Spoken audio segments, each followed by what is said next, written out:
Well, hello there, and welcome back to the latest episode of my Love Machine podcast.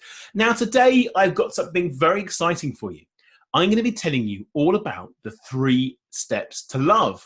Now, this is part of the program which has been designed by my lovely guest today, Thomas Westenholtz, who is the founder of ZenSensor.com, which is the leading institute for relationship intimacy. Now, Thomas is the author of 2 books on relationship intimacy and sexuality and the host of the Zen Sensor podcast. He is trained in somatic relationship and sexuality in San Francisco, and he developed a 3-step framework for couple intimacy and love. And today, he'll be sharing all his secrets and his tips with me today. Thank you very much for joining me today, Thomas. It's my pleasure, James. I look forward to our conversation. Me too. So can you just tell everyone a bit more about yourself, what your background is, how you got into this, and what we're going to be teaching today? Of course I can. So I think it started approximately 7 or 8 years ago now, and it actually started with children. So I developed social and emotional learning programs for kids in schools across the UK, and we were in about 100 different schools. And the goal was to start teaching children the social and emotional skills they need to relate to others. And what I started noticing was that a lot of the issues that people had once they got into relationships and they were over the initial honeymoon period, where obviously nature give us a good help with a lot of chemicals, and they actually had to start relating to each other's issues, triggers, past, then they really struggled, how to communicate their needs clearly, how to communicate how they were feeling, because we simply are not taught these skills. And I realize adults need these skills too, and they're absolutely essential for having functional, flourishing long-term relationships, but we simply don't know them. And we presume that we will just ride the wave of chemistry and it will just magically appear like we were taught from Hollywood. So I went off to San Francisco, as you mentioned, and trained in somatic relationship therapy, which is very much based on teaching people how to sense into their body, what their needs are, what their boundaries are, how to express that, etc., and become far more self-aware, because that is a critical skill to have in a relationship to make it function well. And then when I came home, obviously I started doing some of this work with adults instead of with children, and I started implementing that, and I started seeing a really clear framework for specific steps that couples take that seem to not only have longevity, because that's only really one measurement, and is that a successful relationship or not? I don't know. It depends on the quality of that relationship, but also make sure that it's a flourishing relationship where they build what I call mature love instead of the more intoxication, which really the honeymoon stage is. So that's kind of where we are today. That's really good. I think it's so important because, as you say, you're not really taught these things at school and as you're growing up. So people don't really interact in the right way. So when they become adults, especially those that have been to maybe an all-boys school or an all-girls school, they don't know how to communicate with the opposite sex. And I see that time and time again, people come to me and don't know what to do, how to increase their intimacy, how to communicate with people. And you mentioned chemistry there as well. A lot of chemistry is not, as you said, the Disney way. It's not love at first sight, the way that we were told in films. And often it's lust at first sight rather than love at first sight. But I believe that chemistry comes over time, and it's the brain processing what's going on. So that's brilliant. But can you tell me now exactly what your 3 steps are when it comes to intimacy? Of course. Yeah, let's dive into that a bit. So I think, I normally try to compare it and say, if you have a plant, right, the plant is not just going to grow by itself. It needs certain conditions to start flourishing and blossom. It needs soil, it needs water, and it needs sun. Without that, it's simply not going to flourish and grow, and it's going to die pretty quickly. A relationship is the same. So for love and intimacy to keep growing, we need the first and the most fundamental is safety. We need safety because the core of all our human needs is a fundamental need to feel safe. And that's the same from the cradle, from we get born, come into this world until we die and leave this world. And everything else will not work unless you have a fundamental framework of safety. And the next step is then, how do we then, from feeling safe with each other and comfortable, that doesn't necessarily create a sense of intimacy. And this is where vulnerability comes in, which is the second step. Being able to be vulnerable and share with your partner, because that is where intimacy is created. And again, the last step is what I call responsiveness. And responsiveness both have an implication in safety, because it's about safety is created when we respond to our partner's needs for safety. And responsiveness is also how we respond to that vulnerability, because if we respond with judgment, then our partner is likely to shut down more. If we respond with acceptance, then they're likely to feel seen and heard, and that's where intimacy grows. And you might have heard of Brené Brown. She's done a famous TED Talk. She's written some excellent books, and she's a researcher on vulnerability and also shame. And at the core of our human needs, again, from we are born, is this underlying need to be seen and accepted. But as we grow up in this world, and you're right, this is also partly down to gender roles and the culture we live in, but we are taught very quickly, both by our parents, that to be acceptable and good and get the love and affection, we have to fit in and act in certain ways. And some things, parts of us are not acceptable. Same with our friends, same with our co-workers. So we start hiding these parts away because we are social creatures and we want to fit in. However, we're unable to create really deep intimacy unless we're able to show ourselves fully. So when we meet someone where we're able to express this and they're able to give us that acceptance and kindness and love those parts, it doesn't mean they have to give it to us. They just have to see it and accept. That's when we start feeling intimacy. I call it being emotional naked. So it's essentially, it could be sharing a sexual fantasy that normally you feel really ashamed or worried, will this be accepted? And again, your partner might not want to give you that, and that's totally okay. But just looking at you, I had with an ex-partner, I remember she shared a fantasy I wasn't willing to live out with her, but I still said to her, this is a beautiful fantasy. I totally understand you have that. Feeling so desired by so many people must feel really good. So I validated that in her and made her feel accepted in that, and that made her feel heard and seen. So even though I couldn't give it to her in a physical form, it still created intimacy. And I think the biggest question people ask me is, then how do I know if it's safe to be vulnerable? Because often it isn't. And it's true, it's not safe to be vulnerable with everyone. There's a lot of people that will be judgmental and might traumatize you more around your vulnerabilities.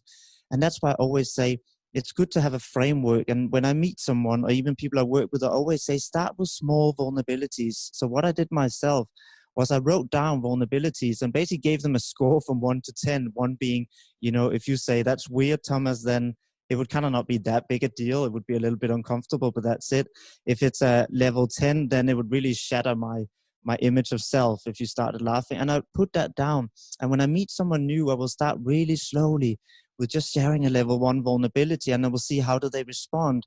Do they meet me in that vulnerability? Do they show me acceptance? Do they reciprocate and share something vulnerable themselves? How do they talk about other people? Are they very judgmental? Do they look at somebody and say, oh, look how fat she is in that dress? Then they're probably not safe to share with. Are they, on the other hand, somebody who stand up for people that are being put down? Then again, it shows a level of safety. So I start slowly picking up these signs over time. And then I start sharing bigger and bigger vulnerabilities. And eventually you will know that it's safe to share at, a high level vulnerability with this person, because you build up that trust over time by seeing their reactions, and you haven't exposed yourself fully. And at that time, you can really open up and build a beautiful intimacy with that person. It's so important. Trust is the foundation to any strong relationship. And vulnerability, you have to be vulnerable. So many people have these walls around themselves now, protecting them from getting hurt. And it comes again, like you said, from when you're being so small.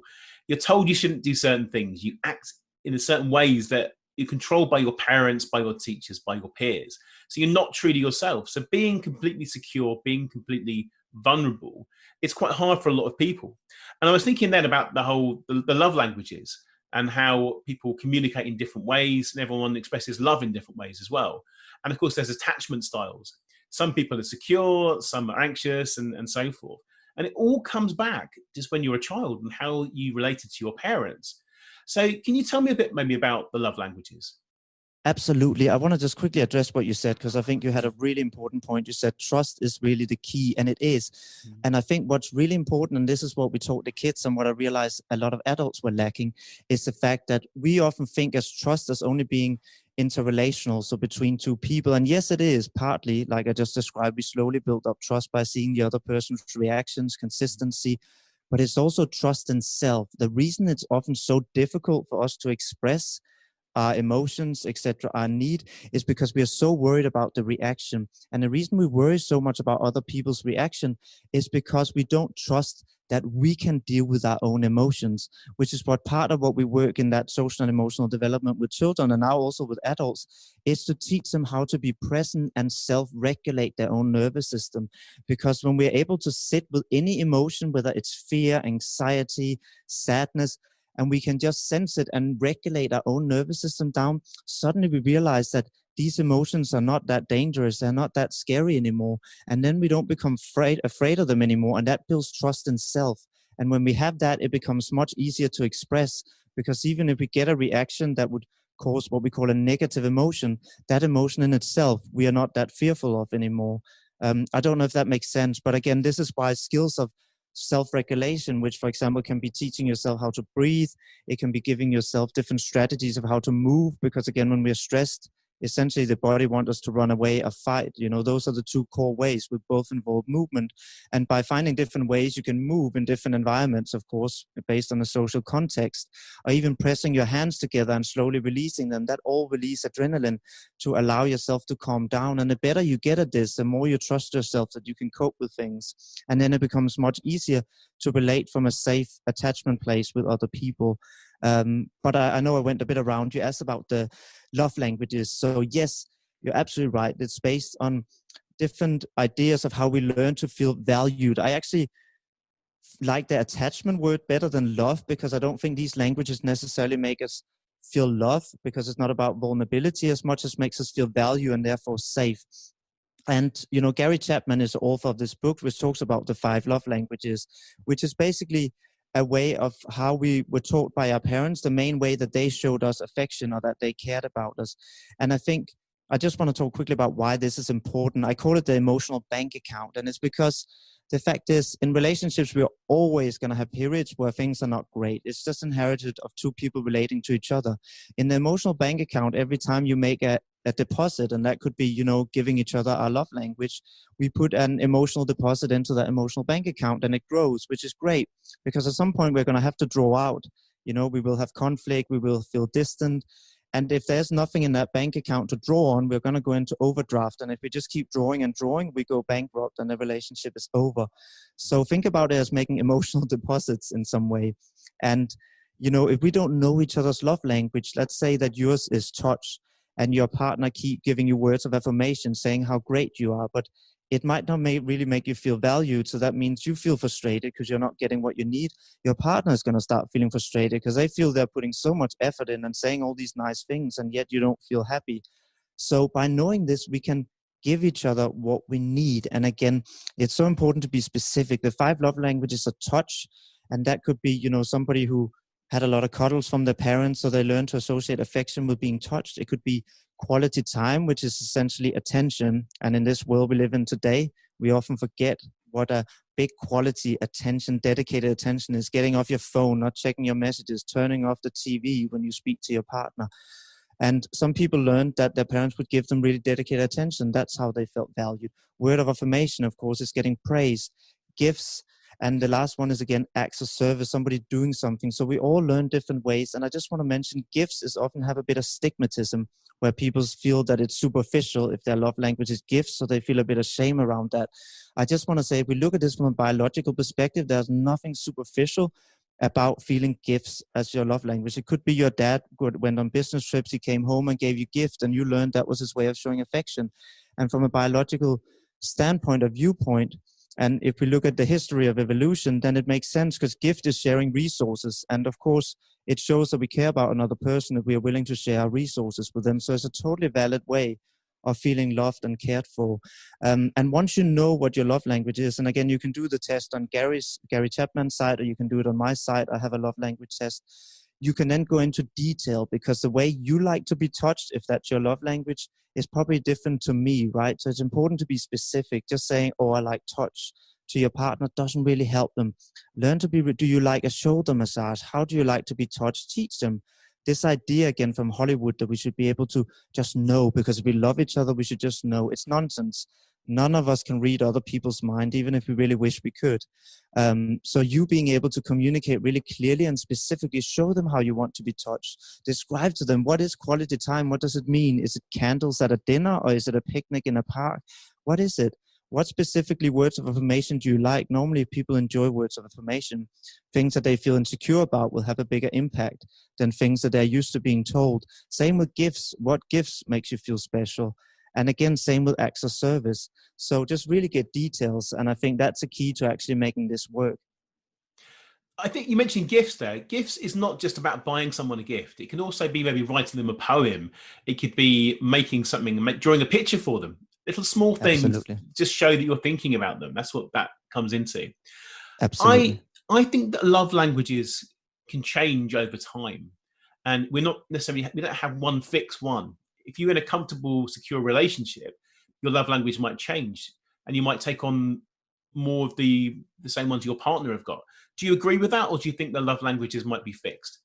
No, I think you're spot on. And I think, again, neuroplasticity and neuroscience have taught us that nothing is fixed, and why patterns are obviously easily integrated in childhood, and we are more easily affected and changed because the brain is more adaptable, then it still adapts as we grow up. And the same with attachment styles, which is important if we talk about that later, that it's important to understand that none of this categorizes you and it's not what you are. You're absolutely right. If we learn new ways of somebody showing affection towards us, that can over time absolutely and become a love language that we have. That is a key love language is ours. I think you're spot on. And also, I don't really, he says very much that the idea that we have one primary, but I have found why this could be true. The fact is we tend to all enjoy to some level all five of these. I think his idea is more that there's a primary one that makes us feel most special. But, you know, we all like if somebody does something nice for us, if somebody says something nice about us, etc., etc. So it's more about understanding what is it that has the biggest impact on your partner, and in what specific capacity, you know, does that work for them? I agree. I think you can have more than one, definitely. There are primary ones, but it does change. And I think some people do get confused by this, and they can't read the other person, and they think they want different things, but they all want the same thing. We all want to get closer to another person. We all have that primal human desire to have that, and it's perfectly normal. So yeah, I think you can have more than one, and they can change. So I'm glad that you agree with that, because the brain is always changing. We always trying to seek out new connections. We have to seek out new connections as a survival mechanism. We have to do that to keep the brain active. We want to create new neural pathways and things like that. So that's wonderful. You've explained the first step of your 3 steps. What are the other 2? Yeah, so I think let's go into safety, because actually that's where we probably should have started, because that is really the foundation, and it kind of trickles into the attachment languages that I think you mentioned as well a bit earlier, right? And I think we often don't understand. I say, if you want to build a house, if you do it on, you know, a really steep hill that normally has earthquakes or big mudslides, eventually that house is going to come falling down. It doesn't matter how beautiful the house is. And a relationship is the same. It doesn't matter how much passion, how exciting it is. If you fundamentally don't feel safe with each other, it's going to come really crashing down. But what is safety? What does it mean? Safety essentially mean that we trust that the other person will be responsive to us, and they will be there for us in times of need. So it answers the question, will you be there for me? And that is a fundamental question that we need to know is a yes, right? And again, the way people feel safety is slightly different, again, depending on how they learn to attach to their main caregivers. So there are 4 fundamental attachment styles that kind of have been categorized, where people, again, we are not, and this is again important because you're right, it's not fixed. It's more seeing that we live on a spectrum. And again, depending on who we're with, we can also be dragged to different sides of the spectrum. You know, if somebody might be slightly anxious, if they're suddenly with somebody highly avoidant, they might become more and more anxious, etc., etc. If we're someone secure, they could slowly become more secure themselves. But fundamentally, the attachment style is the first one is anxious attachment.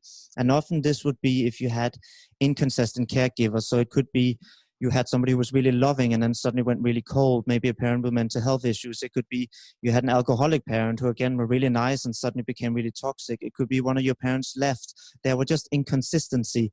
And therefore, you often need a lot of reassurance. You know, you want to know that they will stay with you, that they will be responsive to you, because you have gotten used to that. You can't really trust that they will be there. Sometimes they will, sometimes they won't. And very often, sadly, we categorize these people, we call them needy. And the problem with this is that putting that negative label of shame on them makes them feel unable to express what their underlying need is.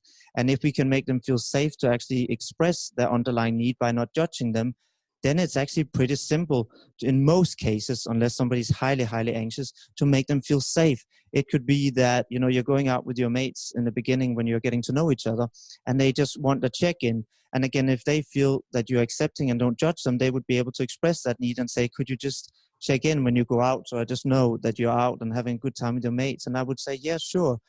If I had the understanding that, again, this is just somebody with an anxious attachment style that need that to feel safe. And very often people also feel controlled by somebody with anxious attachment style, because again, they feel often worried about losing you or you retrieving away from them. And what's interesting is once we address that by giving them what they need, that fear obviously diminish. And again, their behavior become less and less controlling, because their control, again, is just motivated by them being fearful of losing you or you not responding. And the second attachment style is avoidant.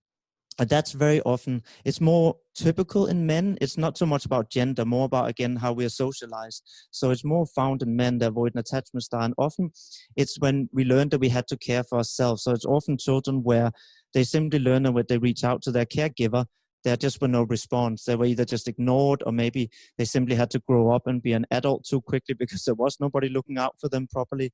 And they learned that they can't trust others to respond to their needs. So why would they engage in that way? And often they kind of fear intimacy too, because like I said, they anticipate somebody won't respond anyway. So they close off and they often retrieve. And while they have a desire for intimacy, when it comes, they often still pull away. And often women express a lot of frustration around this and say, oh, why are men not available? And it often comes down to this avoidant attachment style. And again, knowing these dynamics is so important. Again, if you know that he's avoidant, often just giving him some space when he's stressed, that's how he learned to regulate himself. He learned to retrieve and take care and self-regulate. That's very typical of avoidant people. While anxious people need co-regulation. They need their partner to help regulate. The avoidant need to regulate themselves. So give them space to do that. And then they can probably come back and connect. And anxious and avoidance are often attracted to each other. And without this knowledge, it can become quite toxic, because the anxious will reach out to get reassurance. The avoidant will feel overwhelmed and withdraw, which will make the other person more anxious and reach out even more. And as you can see, the cycle continues until it breaks down. So by being aware of these dynamics and look at what are the underlying safety needs, and if we can address those, then we can meet in a space. And it's even possible for someone anxious and avoidant to create a secure base together if they understand these underlying needs. I'll just take a break because it's a lot of talking. So if you want to inject here. Yeah, well, I think a lot of people come to me because they are quite anxious. And I think anxiety, that's a problem that has grown a lot since the pandemic as well. People are generally more anxious, not sure what's going to be happening in the world, if their jobs are safe, if they're ever going to meet somebody. But of course, there are positive sides of this as well. People are being brought together more. They're becoming more serious about finding long-term partners and maybe finding a job that they want to be happy with, rather than one they were just going through the motions with. So how could you make sure, if you are someone that's anxious and you are only dating people that are avoidant, how can you look for the signs that somebody is secure? So I think this is a really good question. I think there's two things that if people are anxious that they could really look at. One is outside of themselves, which is what you are asking now. What can they see to find somebody secure? And what's typical of somebody secure is that they feel equally comfortable being on their own, but being apart, but also being intimate, so being close to somebody, meaning that they can move in that space very quickly. So what you will notice is somebody who's anxious doesn't like very much when you're apart. They will want to know what you're doing, what you're out with, and they can get stressed. They can quickly feel jealousy, etc. So that will quickly give you an idea. Oh, there might be somebody here who have an anxious attachment style. And again, you can even do the quiz if they want to find out. There's a quiz on my website on attachment styles. And again, with the avoidant, what you will often see as soon as you try to create intimacy and maybe start sharing bigger vulnerabilities, etc., they might start pulling away and don't really want to engage. And that's a sign that they don't really feel comfortable with that. And like I said, we can't just take one indicator, but if you start seeing a consistency of these patterns, then it could be a sign that they have that attachment style. While somebody secure would be very willing to do both. They would be very comfortable when you're apart. When your partner go away on holiday, they're very relaxed and just enjoy their own time. When you're together and you want to be intimate and share, they're very willing to do that. They're very comfortable with eye contact, etc.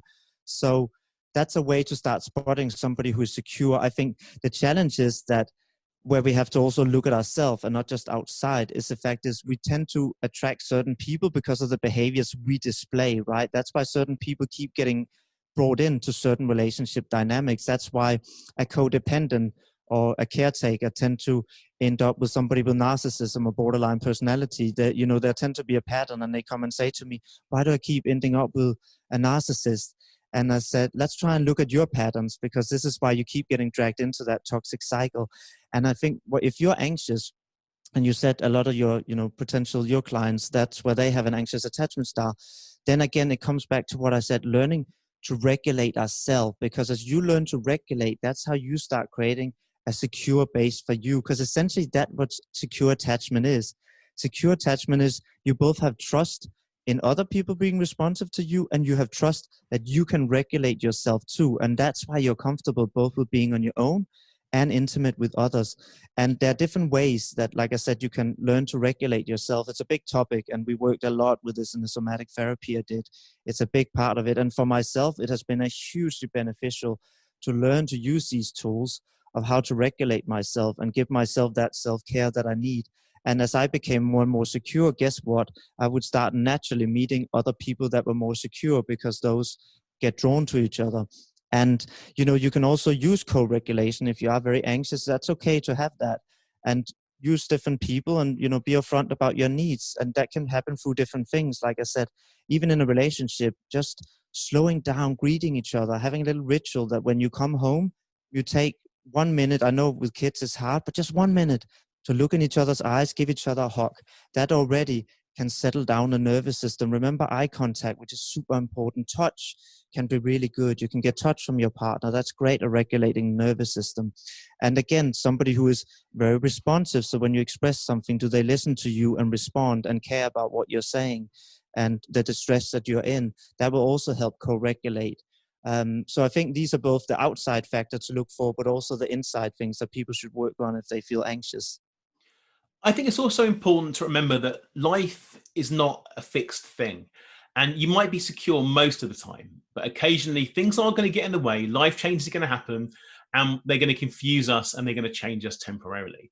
An example of this, you might be in a happy, strong relationship and very secure, and your partner goes out for the first time in maybe 6 months, goes out for a night with her friends.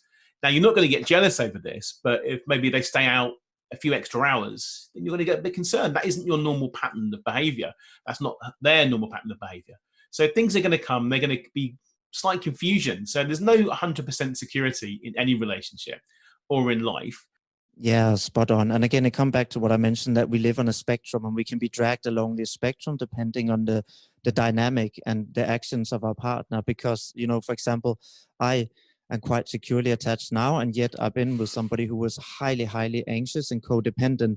And I noticed over time that started impacting me and were dragging me on a scale where, you know, they would say, oh, why are you becoming more avoidant?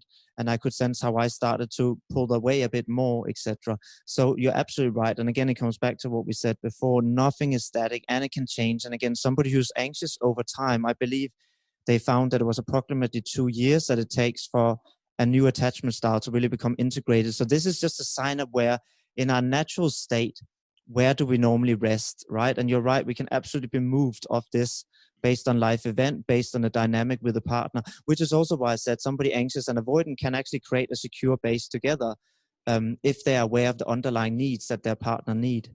Hmm. Slightly off topic here, slightly, because you didn't mention about the regulation. You mentioned earlier, and I was going to mention this at the end of the podcast, but you mentioned it yourself again. You mentioned about pressing your hands together. Can you explain that technique a bit more? Because that did fascinate me. Yeah, so I think there's so many different somatic ways to release. And if we talk about triggers in a bit, we can get into that too. But essentially, it's about understanding, like I said, the fundamental of our stress response is really extremely, extremely simple. So there is, you know, there's 4 different strategies. We often talk about free, you know. So there's fight, flight, freeze, but there's also trying to please somebody else. That's actually also a survival strategy where we, you know, roll on our stomach and try or start, you know, picking their back. The monkeys will do to try and please the bigger alpha male. So these are all survival strategies when we feel stressed, to try and accommodate and not be hurt. However, the main response is the fight and flight. And it's also the way that is best at regulating the nervous system. And by studying animals, something called somatic experiencing, which is a therapy used for trauma, studied animals and asked the question, animals in the wild, why do they not seem to get post-traumatic stress disorder or seem to have long-term trauma when they're chased by a lion? Because to humans, that would be quite traumatizing. And what he started finding is that a lot of them would shake afterwards. They would have an intense shake after they had escaped. And what they did there is they're releasing the adrenaline response. And by having that natural release of adrenaline response, it doesn't necessarily become a traumatic event. And at the same time, it helps us regulate our nervous system down. So, that could be taking a pillow and pressing it hard together, or your hands. You could do it under the table if you're out at a public meeting and people can't see it, and slowly releasing. And what it does is it release that stored up energy that adrenaline does. Adrenaline pumps into your body, address blood flow to certain muscles, release blood sugar, so you're ready to either run or fight. However, in most circumstances in modern society, we can't slap our boss in the face, and we can't suddenly run away from that meeting, or our partner for that matter. So we need other ways to do that physical regulation. And like I said, if you can't move, pushing your hands together tight and slowly relaxing them is a great way to give that adrenaline that physical release. It could be dancing around in your living room, which I've done when I feel triggered. It could be punching your boxing bag or your pillow, whatever it is. It could be going for a run. People have different strategies, whatever works for you. The point is to give it some sense of physical release is how you regulate. And it's the most important and most effective way of regulating imminent stress in the moment. That's a really, really useful tool, and I agree. I've had that myself. I used to be an actor, and after every show, indeed even now, if I do a seminar to a lot of people, afterwards my adrenaline goes. I feel great, but I'm slightly shaky, slightly buzzy. So I think it's a good way. Put your hands together and just push and release slowly. And maybe you can try that technique if you're going on a date and you're a bit nervous, or a job interview as well. So thank you for that. That's a wonderful technique. Now, we're running out of time already. I can't believe how quickly this is going. I've got to ask you about your third step. We haven't covered that yet, have we? Yeah, so I think in really short, it comes down to responsiveness. And I think the first step, I call it simply acceptance, because it comes back under intimacy. So I think we have safety, we have vulnerability, and then the third step is that have to be met with acceptance. That is where intimacy is created, and this is what's key. And I think what often make people struggle with this is often that when our partner tell us something that is intimate to them, that might trigger us for a lot of different reasons. Like I said, the example I said with a fantasy, a sexual fantasy, it could be we feel, okay, I can't give her that, and suddenly we feel inadequate, and therefore we try and reject it and push it away and say, oh, that's weird, because we feel insecure. It could be we worry suddenly that our partner will leave us if there's something else that we can't, that they share vulnerable, that we feel we can't meet. So there's lots of reasons that as a partner, we might get triggered, right? And I think the space and the reason that we need to understand that we are not responsible for giving our partner everything. And acceptance is not the same as giving your partner what they want. It's simply accepting their experience of the world. And that's very different. Acceptance can simply, like I said before, be saying, that's really beautiful. And try and understand their world, and saying, I can understand that you want to be desired by many different men. That must feel really exciting. And I can understand that for her. So I give her acceptance and say, that's a beautiful fantasy. And yet I know my boundaries. I can also say, it's not something I can give you, but we can play with it in story form and other ways. And that way she felt accepted, and it opened her up. And even though she couldn't get it, she felt very intimate. And actually it's a great way to just quickly talk about what do we do with disappointment, because disappointment is inevitable in a relationship. We are two different people. We have different needs, different boundaries. We will disappoint each other. And disappointment can become very connecting and also create a lot of distance depending on how we react to it. So most typical when disappointment happens, again, we feel a sense of fear and we try to push it away and leave our partner and say, that's your problem, you deal with that. That create a lot of distance because the partner doesn't feel seen and heard, which we now know is what create intimacy. So instead, when we have disappointment, if we could sit down and look at our partner and say, I can really understand that this is really disappointing for you because it's something you really, really want. You really wanted to move and have that house in the countryside, and we can't do that right now. I understand that's so disappointing. That's what you wanted the last 10 years. And I'm here with you. Whenever you need to express that, I will sit here and listen to you. And in doing that, we can actually create intimacy from something that's a disappointment because they don't feel alone. We suddenly are together in this and they feel heard and seen. So I think that is the key aspect. That's the last missing piece to be able to create that intimacy and create closeness rather than distance. It's making sure there's not any unmet expectations, isn't it, really? Because that is one of the biggest reasons couples break up. They go into something thinking that things are going to change, or they'll be living in a different part of the world, or something different that what they imagine is happening. And that isn't reality, because most things aren't going to change unless you express a need and a desire to change them right from the start. Do you agree with that? Yeah, and I think the fact is, of course, we do change as people, so needs will change. So even though I think it's great and I think it's fantastic if people do it from the start, the fact is some new needs will obviously come up. And, we learn as we have, as you know, yourself and me with children, we have one idea what it is to have children, and then we realize it's something else when we have them. So we might suddenly realize we have very different needs. And I think, again, it's important that we keep expressing them, but that the partner also realize they are not responsible for fulfilling these needs. Their responsibility is just to be there and listen and acknowledge the needs that the partner have. And like you said, yeah, of course, we need to have a realistic expectation that a lot of our needs can be met, and also understanding what is a realistic expectation to have in your partner. Because we used to, we grew up with our parents, and our parents would provide a level of safety. We would go out with our friends and we would get excitement and new stimulation. And suddenly we have a partner and we expect that partner to do both, even though these live on the opposite side of the spectrum. Because safety is familiarity, it's what's known, while excitement is novelty, it's often what's new and unfamiliar, and where's a lack of not feeling fully safe, right? That's where excitement comes from. It's a low-level adrenaline response. And suddenly we want to merge these into one person at the same time. And it's important to also know where we are on the spectrum. If you suddenly feel quite anxious in your relationship, you probably need safety. If you feel quite bored and it's all very mundane, you probably need a bit of novelty. And you can communicate that to your partner as well by understanding this. And again, your partner can't be everything. They can't be your perfect emotional partner who give you all your needs. They can't give you all the physical needs you have. Be the perfect dad, be the provider, make you feel safe, make you laugh.